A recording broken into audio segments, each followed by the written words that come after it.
I worked with a financial advisor in this case, and he was doing great work. I mean, it was fine. It just wasn't going anywhere. It was just sort of going along, you might say. And we sat down, we started working through this, and we really just started to discover who he is and what he's uniquely skilled at. And along the way, he discovered that he has this capacity, which not everybody has, to ask these really penetrating, courageous questions.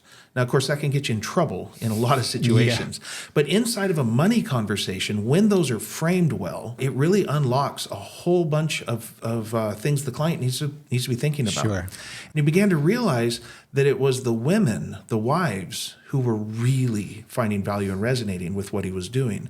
And would ask these questions. A lot of times, an overbearing husband that maybe been in charge of the money for their whole marriage would kind of do that. And he could shape that conversation in a particular way where the wife would come alive in this new way.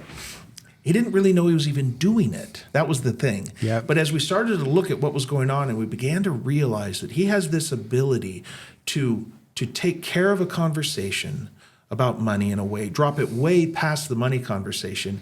And these wives were coming alive. And then they were leaning into the closing. They were leaning into saying things to their husband like, hey, we're working with this guy.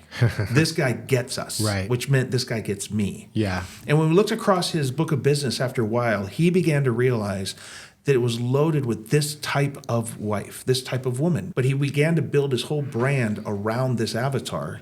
And that started to really accelerate his close rates, his ability to create incredible value. And then the coolest part of it was he started to close larger and larger clients. Right, which we all like to hear. It's a good outcome, It's a good outcome, yeah.